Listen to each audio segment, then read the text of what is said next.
Hello, I'm Jackson Armstrong, and I'm a member of the history faculty at the University of Aberdeen. I'm here to talk to you about my book, England's Northern Frontier, Conflict and Local Society in the 15th-Century Scottish Marches, which is shortlisted for the Royal Historical Society's Whitfield Prize. I wanted to take a few minutes today to say a little bit about the book and some of its main contentions. The book is very much intended as an invitation, and this is a suitably inspiring picture of Northumberland's Bamborough Castle and its countryside, which I'd like to use as a setting in explaining that invitation, and more on this picture in a moment. England's northern frontier has two main aims. The first aim is to investigate the three border counties that form the region known as the Marches towards Scotland, in light of their prevailing reputation as different from the rest of England, essentially peripheral and exceptional due to sheer distance from the so-called centre of government at Westminster, due to the features of landscape and economy, and due to the lasting effects of war, however intermittent, on a militarized borderland. The question the book pursues is about how local society here governed itself, and especially how landowners and peasants managed conflict in this region. The second aim of the book is a more ambitious one. While drawing local, national, and international comparisons were helpful, it raises questions from this example about the geography of power and the nature of conflict in the English kingdom as a whole. So the book is an anatomy of local society in the Marches, but it's also an effort to use a local and regional study to say something about all of England, too.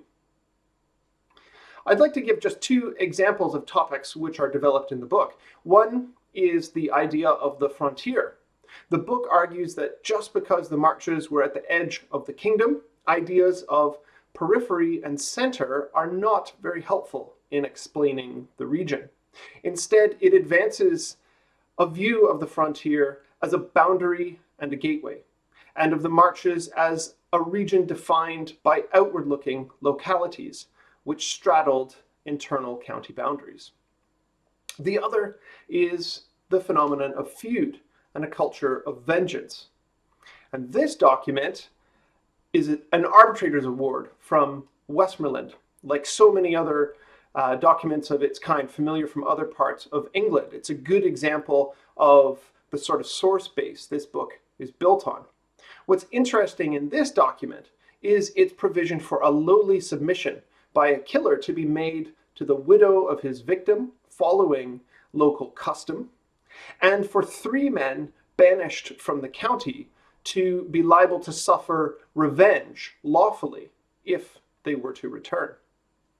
So this is intended to provoke some debate on these topics about how far similar patterns can be found elsewhere in England. And back to Bamborough Castle. This image touches on some aspects of England's far north that are important in the book. Whereas so often the region's uplands are emphasized, here we're reminded of the arable lowlands that were an important part of the mixed landscapes of agriculture and human settlement across the region. It also reminds us of the importance of the coast as a route of communication, and of elite buildings like Bamborough Castle, which the book places into their context. And the picture looks southwards towards the rest of England. And this is what the book does too, in thinking about the implications of its findings for an understanding of the rest of the late medieval kingdom. So I hope this has given you some insight into the book. I'm honored to have it among this year's shortlisted titles, and I'm very grateful to all who've been involved in publishing the book with Cambridge University Press. I'm very interested to know what you and others will make of the book too. Cambridge has given me a 20% discount voucher, which I'm very happy to share if you get in touch via email. Thank you very much for watching.